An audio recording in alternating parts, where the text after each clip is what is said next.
जिस प्लान ने मोदी को 2 बार पीएम बनाया, जिस प्लान ने योगी को 2 बार सीएम बनाया, जिस प्लान ने केजरीवाल को 3 बार सीएम बनाया, वही प्लान अब अखिलेश के पीएम बनने का रास्ता साफ करेगा। समाजवादी पार्टी ने 2024 जीतने का जो प्लान बनाया, उसे सुनते ही मोदी शाह ने बड़े मंत्रियों और वरिष्ठ नेताओं के साथ मंथन शुरू कर दिया। बीजेपी डर गई कि कैसे करेंगे अखिलेश का मुकाबला। पता चल गया 2024 में न राहुल, न नीतीश, न ममता, न शरद, न केसीआर मोदी को टक्कर देंगे तो देंगे सिर्फ धरती पुत्र मुलायम के लाल अखिलेश यादव।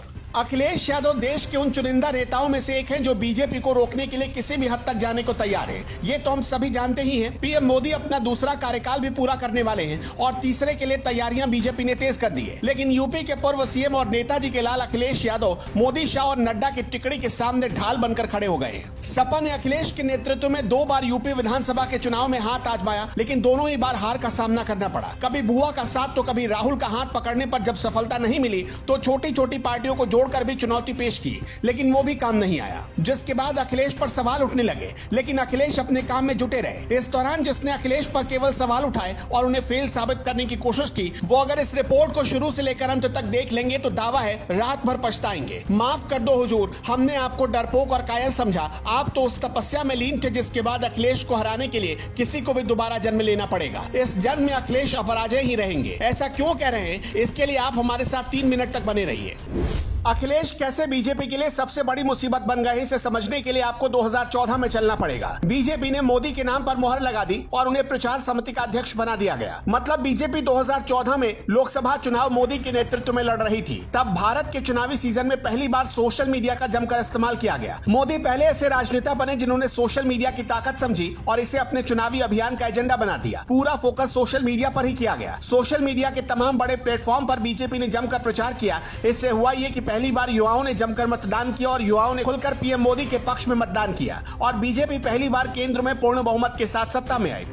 दूसरी बार भी पीएम मोदी ने इसी स्ट्रैटेजी को ध्यान में रखते हुए अपना पूरा प्रचार प्रसार सोशल मीडिया पर ही केंद्रित रखा। परिणाम हुआ कि दोबारा और अधिक ताकत के साथ बीजेपी ने सत्ता में वापसी की। बीजेपी ने संकेत दे दिया कि उनकी जीत का राज क्या है, लेकिन इसे भी कोई राजनेता समझने में कामयाब नहीं हो पाया। कुछ हद तक इसे दिल्ली के सीएम अरविंद केजरीवाल ने समझ लिया। पहली और दूसरी बार तो केजरीवाल ने अन्ना आंदोलन के बल पर दिल्ली की सत्ता पर काबिज होने में कामयाबी पाई, लेकिन तीसरी बार केजरीवाल ने भी सोशल मीडिया पर जमकर प्रचार किया और नतीजा सबने देखा कि कैसे दिल्ली की सत्ता पर रिकॉर्ड तीसरी बार दिल्ली की सत्ता संभाली। जो लोग कह रहे थे कि अखिलेश इतने दिनों से क्या कर रहे हैं, वो जान ले कि अखिलेश इसी आइडिया पर काम कर रहे थे जिससे सोशल मीडिया के सहारे चुनाव का पूरा प्रचार प्रसार कंट्रोल किया जाता है। अब अखिलेश ने इसी ताकत को समझ लिया है और अपनी सोशल मीडिया की ताकत बढ़ाने में जुट गए हैं। इसी कड़ी में 2024 में होने वाले लोकसभा चुनाव के लिए समाजवादी पार्टी पूरी तरह से एकजुट हो गई है। समाजवादी पार्टी ने मीडिया पैनलिस्टों की एक लंबी चौड़ी लिस्ट जारी कर इस बात के संकेत दे दिए हैं कि पार्टी 2024 के चुनाव के लिए अभी से तैयारियों में लग गई है।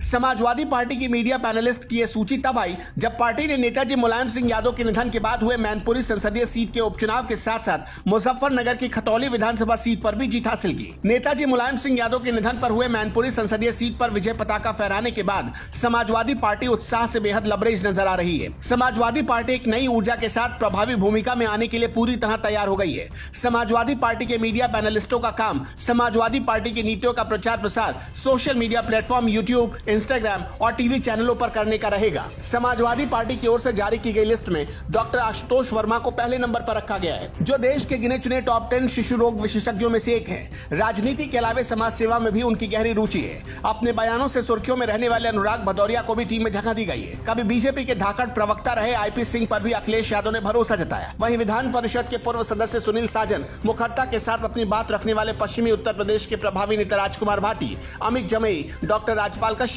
नेहा यादव सहित दर्जनों नेताओं को शामिल किया गया है, जिनके भरोसे अखिलेश को 2024 में जीत का भरोसा है। देखना होगा जिन चेहरों पर भरोसा करके अखिलेश ने उनको इतनी बड़ी जिम्मेदारी दे दी है,